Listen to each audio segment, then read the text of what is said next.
Hi friends, இன்றைக்கி நம்ம சேலம் சமையலில் ஒரு ஆம்ப்லேட் பண்ணி காமிக்க போகிறேன். என்ன ஆம்ப்லேட்டுன்னு பார்க்குறீங்களா? இதுதான் பொட்டுக்கடலை ஆம்ப்லேட்டு. இது ஈஸியாகவும் டிஃப்ரெண்ட்டாகவும் இருக்கும்.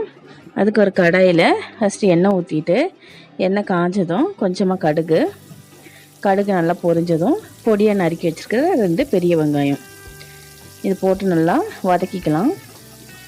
இந்த ஆம்ப்லேட் கொஞ்சம் டிஃப்ரெண்ட்டாக இருக்கும்.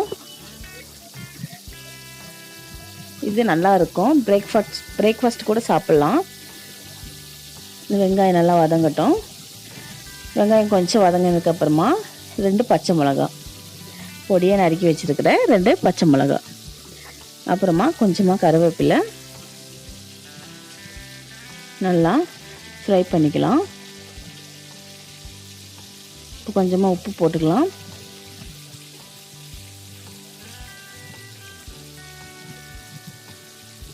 இது சாப்பிட்றதுக்கு டிஃப்ரென்ஸாக இருக்கும். நீங்கள் சாப்பிட்டு பாருங்கள், செஞ்சு உங்களுக்கு ரொம்ப பிடிக்கும். அப்புறம் கொஞ்சமாக கொத்தமல்லி போட்டுக்கலாம்.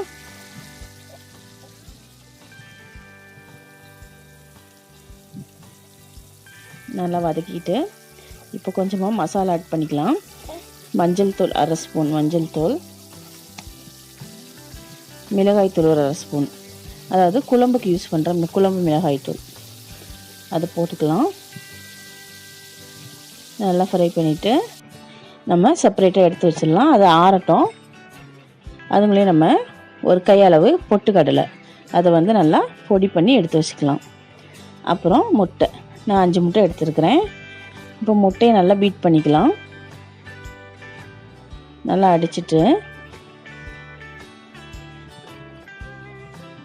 அடிச்சுக்கோங்க.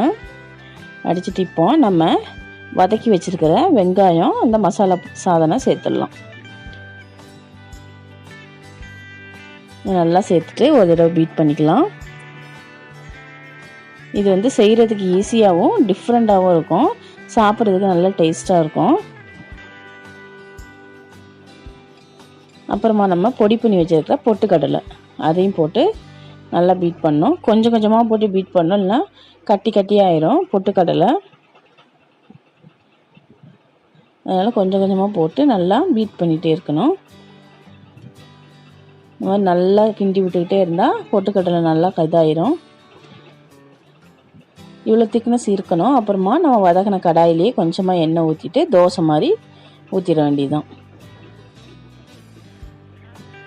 இதுக்கு கொஞ்சமாக தேங்காய் சட்னி வச்சு சாப்பிட்டா செம்ம டேஸ்ட்டாக இருக்கும். இந்த மாதிரி தோசை மாதிரி ஊற்றி எடுத்துடலாம். இது மார்னிங் டிஃபனாகவே நம்ம ரெடி பண்ணிக்கலாம் ஈஸியாக. பாருங்கள் எவ்வளோ சூப்பராக தோசை மாதிரியே வந்திருக்குன்னு. சாப்பிட்றதுக்கும் நல்லா மொறுன்னு சூப்பராக இருக்கும்.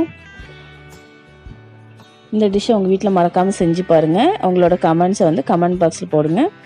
மறக்காமல் சேலம் சமையலுக்கு சப்ஸ்கிரைப் பண்ணுங்கள். தேங்க்யூ.